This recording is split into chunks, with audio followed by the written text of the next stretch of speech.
Yo guys, what's up? Liquid Galaxy here with another setup video. A little bit overdue this time. My god, it's been, I think it was the end of 2018 the last setup video was done, so we're a little overdue here. I missed out 2019. We're almost into March 2020 now, so I thought I'd just get a quick video up together just to show you guys some of the changes that I've made to the setup over the past 12 months or so.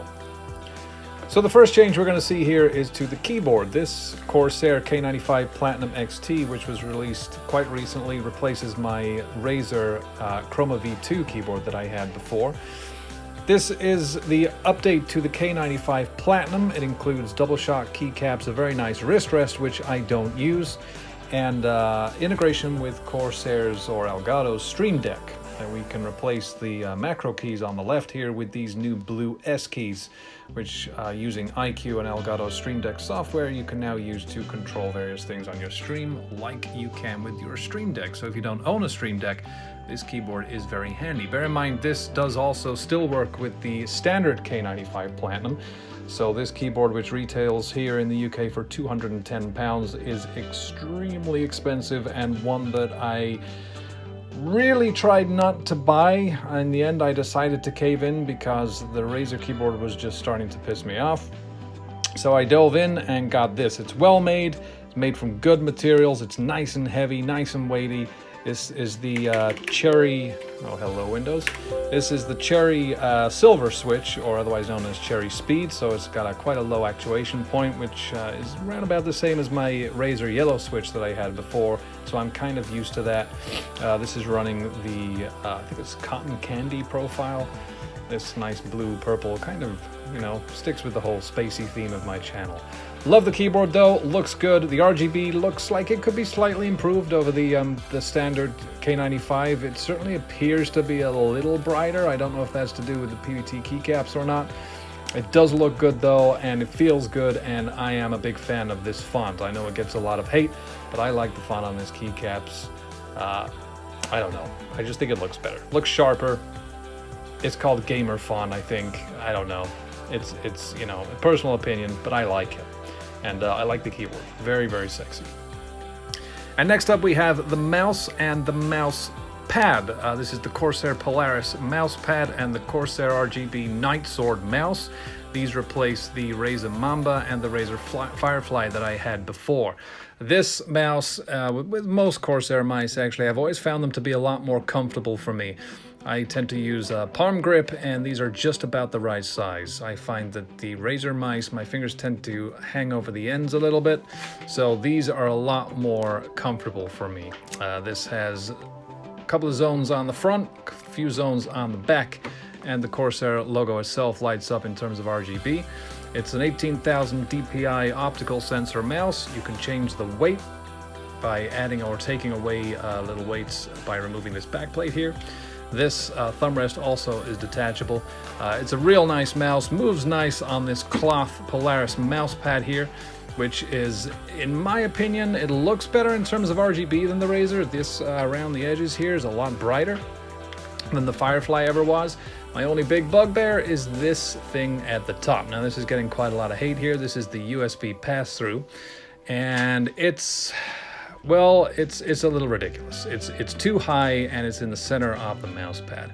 I have been waiting for a version 2 of this for a while, but I don't think they're going to be releasing one anytime soon. I was hoping that maybe this would have been made lower, or maybe moved to the corner or something, because when you're doing big swooping mouse movements, like, I don't know, maybe you're playing some Overwatch or something, this does catch every time.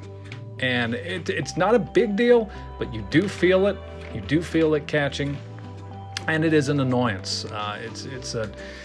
It's a design oversight, I should say, and I'm quite surprised that they actually went ahead with that design, because it is very annoying. Obviously, if you don't have a wired mouse, then you have no problem. But for people like me, it is a pain. This is all obviously working through Corsair's iQ software, and the reason that I changed to the keyboard and mouse pad to Corsair is because Razer's Synapse software is bullshit.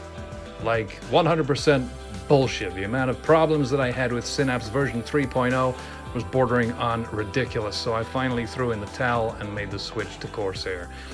Corsair don't have the Chroma integration with games, which is kind of annoying, but they do have so many different profiles that you can download and make everything tie in and look really nice. So more than happy with the switch to Corsair. The only Razer product I still own is the Namo Chromas there, and thank you, yes, that is my cup of tea waiting for me to drink, which now is not connected to anything. It's just showing the standard Razer rainbow wave there, because it's not connected to any software. I have no more Razer software on this PC, thank God. It's completely cleared down. So we'll see if Corsair release some speakers in the near future that I might replace these with as well. So that brings us on to the OSSC device here, or the Open Source Scan Converter if you want its long name. And without going into too much nerdy detail here, effectively what this allows you to do is to stream from any console that could be considered retro, from as new, if you want to call them new, as the PS2, all the way back to things like the NES, the SNES, the Amiga, Mega Drive, N64, GameCube, and anything in between, although as a caveat, the N64 needs to be a modded RGB for this to work. It's not a device that you could consider to be plug and play, so please do your research before you get this. It can take a little bit of time to configure depending on what console you're using and how exactly you want the picture to look in terms of scan lines, in terms of clarity, etc., etc. There's a lot to mess around with here. It comes with a remote control and a pretty sizable user guide, so please do some research before you do buy it. It currently retails for around 130 to 150 pounds. This is the Kaiko edition of version 1.6. So you really want to kind of understand exactly what it is that you want to achieve versus what this device can do for you. So please do some research before you do dip in and make that purchase, just to make sure that you're getting what you really want. But I done a recent stream of Fatal Frame 2 with this device connected to my PS2. It basically, we have ports here for SCART and component here, and it feeds into this HDMI, which feeds directly into your PC. I had no complaints of sound or picture issues with Fatal Frame, and I was pretty damn happy with it. So looking forward to streaming other things from the GameCube and SNES in the near future. So next up, we have a couple of things to improve the lighting for your camera on stream. That's these two things here. One is off and one is on. They are box lights made by a company called Newer. They stand at about 6 feet tall. Come with a massive energy saving bulb with these diffuser sheets across the top to even out the lighting. I bought these probably about 5 months before Elgato announced their sexy key lights, so I kind of missed a trick there. These things are bulky and they are a bit of a pain in the ass, but while they're still working, I'll stick with them because they're a lot cheaper. I picked these up for 75 pounds in total, so definitely cheaper than the key lights from Elgato. But once the bulbs in these blow, I will probably pick those up. These do a good job of lighting this. This is Elgato's retractable green screen here, which rolls right the way down into this bottom part here. Feet on there for stability. It's held in place by this X-frame around the back here. Never had a problem with this collapsing halfway through streams of any kind, and it's a great green screen. If you get this well lit, it's perfect. It really does a good job of canceling out your background. These retail currently for, I think, around 130 pounds, unless they've come down in price. Definitely worth picking up if you use a green screen. This replaced the one I had before, which was basically just a piece of cloth hanging from the ceiling. These are obviously a lot sturdier and look a lot better. And like I say, you can roll them away, tuck them under your bed at the end of the cast, and tidy up your room a little bit, which is always nice. So the last things that I have that has changed within the last year, and actually this is my most recent purchase, is the underglow I have here for RGB on the desk. We have one this side, one here, and behind the monitor here. These are Corsair's LS100s, I believe is what they are called.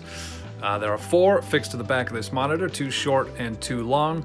And these here, there, and there are 2 short strips. They're all plugged into a little node that fixes on the back of the monitor, and it's all controlled through the IQ software. You can also change the ones on the back of the monitor to basically give you some more ambient lighting to extend basically the effects on your monitor. But these at the moment are just set to match my mouse and keyboard.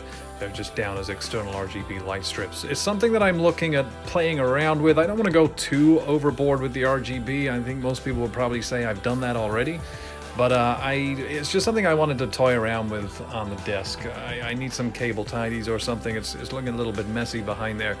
But it's something that I may look at expanding, perhaps getting one under there, perhaps getting some on the side, maybe underneath here.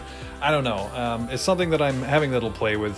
They currently retail around $24.99, I believe, for 2 extension LEDs for the short strips, which I believe are 200 millimeters. 35 pounds for 2 450 millimeters, which is the longer strips.